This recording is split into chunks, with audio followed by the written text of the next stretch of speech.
जी ने आपातकाल की घोषणा की है। इससे आतंकित होने का कोई कारण नहीं है।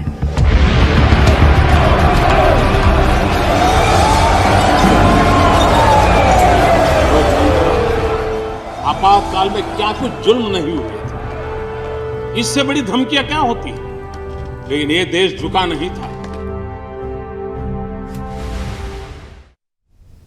तो 5/25 के बाद आज हम बात करेंगे संविधान हत्या दिवस की। 25 जून 1975 की आधी रात जब पूरा देश सो रहा था, तब देश की सबसे बड़ी लोकतांत्रिक व्यवस्था को तानाशाही के पंजों में घसीट लिया गया। इंदिरा गांधी ने अपने राजनीतिक सिंहासन को बचाने के लिए न लोकतंत्र छोड़ा, न संविधान, न ही मानवाधिकार। और अब उसी सच्चाई को फिर से उजागर करने का बेड़ा उठाया है बीजेपी ने। आज इस आपातकाल के 50 वर्ष पूरे हो गए हैं और प्रधानमंत्री नरेंद्र मोदी ने इसे संविधान हत्या दिवस कहकर भारत के लोकतांत्रिक इतिहास का सबसे काला अध्याय बताया है। भारतीय जनता पार्टी इस बार इस काले अध्याय को जन जन तक पहुंचाने के लिए मैदान में उतर चुकी है। दिल्ली और कई राज्यों में संविधान हत्या दिवस के पोस्टर, सभाएं, जनसंपर्क अभियान चलाए जा रही हैं।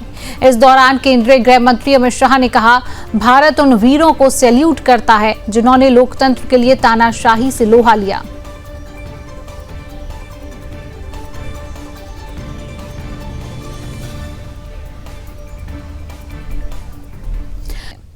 आपातकाल कोई युद्ध, कोई खतरा नहीं था। खतरा था तो सिर्फ एक महिला की कुर्सी को। आपातकाल लगने से कुछ महीने पहले ही भारत ने बांग्लादेश युद्ध में विजय पाई थी, जो ये बताता है कि देश में कोई राष्ट्रीय या अंतर्राष्ट्रीय संकट नहीं था। लेकिन इलाहाबाद हाईकोर्ट ने जब इंदिरा गांधी के चुनाव को रद्द किया तो उनका सत्ता प्रेम तानाशाही में बदल गया। उन्होंने संविधान का गला घोंट दिया। क्या कहा अमित शाह ने, सुनिए।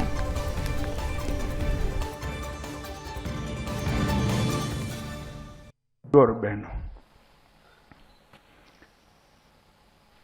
आज आपातकाल की पूर्व संध्या की 50वीं बरसी है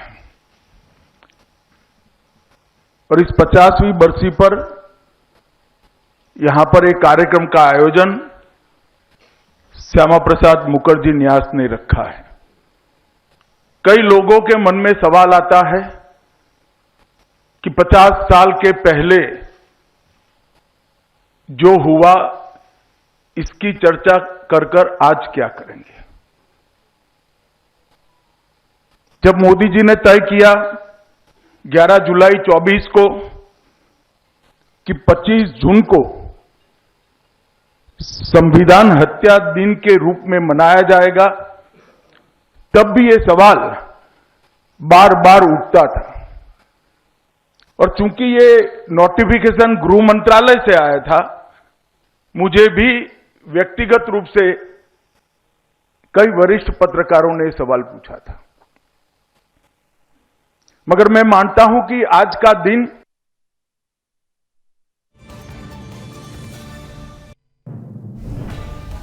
कांग्रेस काल के इसी काले अध्याय को जनता के बीच उजागर करने और आज की जनता को ये बताने की उस वक्त कैसी क्रूरता दिखाई गई थी, देश की मासूम जनता को इस सच्चाई से परिचित कराने के लिए आज बीजेपी मैदान में है। असम के मुख्यमंत्री हेमंत बिस्वा शर्मा ने आपातकाल के 50 साल पूरे होने पर कहा, इंदिरा गांधी ने अवैध रूप से आपातकाल लागू किया था। हम मांग करते हैं कि कांग्रेस पार्टी भारत के लोगों से तानाशाही थोपने, ऐसे देश पर आपातकाल लगाने के लिए बिना शर्त माफी मांगे।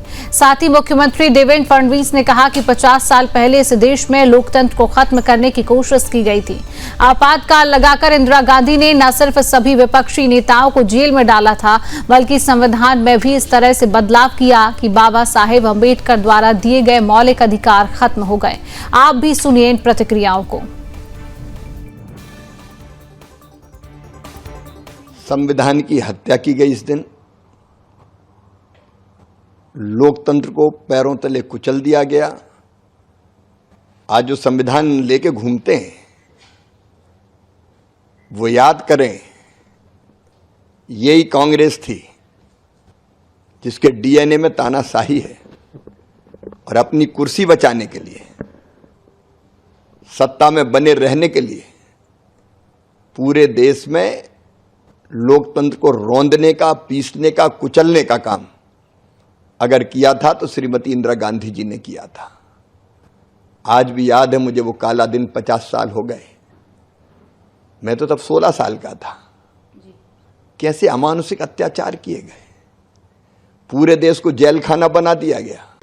देखिए, 50 साल पहले इस देश में लोकतंत्र को समाप्त करने का प्रयास हुआ था। स्वर्गीय श्रीमती इंदिरा जी ने न केवल इमरजेंसी लगाकर सारे विपक्ष के लोगों को जेल में डाला था, बल्कि भारतीय संविधान को इस प्रकार से बदला था कि भारत रत्न डॉक्टर बाबा साहेब अम्बेडकर जी जो ये कहते थे कि संविधान में फंडामेंटल राइट्स ये मेरे लिए सबसे महत्वपूर्ण है, उनको समाप्त करके डायरेक्टिव प्रिंसिपल को उनकी जगह दी गई थी। और जो प्रधानमंत्री का पद है और प्रधानमंत्री का जो चुनाव है उसको किसी भी न्यायालय के परव्यू के बाहर निकाल दिया गया था। और तमाचा कांग्रेस ने आज ही के दिन 1975 में 25 और 26 की रात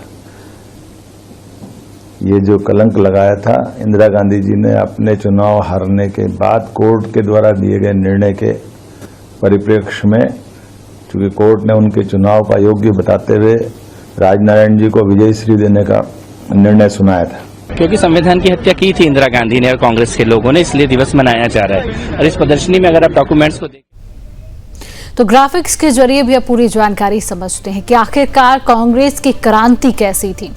25 जून 1975 भारतीय लोकतंत्र के इतिहास का वो दिन जिसे कोई भी लोकतंत्र प्रिय भारतीय कभी भूल नहीं सकता। यह वह तारीख थी जब सत्ता की भूखी कांग्रेस सरकार ने इंदिरा गांधी के नेतृत्व में पूरे भारतवर्ष को एक खुली जेल में तब्दील कर दिया। लोकतंत्र के मंदिर में ताले जड़ दिए गए और संविधान की आत्मा को कुचल कर रख दिया गया। ये सत्ता की भूख थी जिससे न देश का सोचना गवारा समझा, न संविधान की मर्यादा बचाए रखने की परवाह की।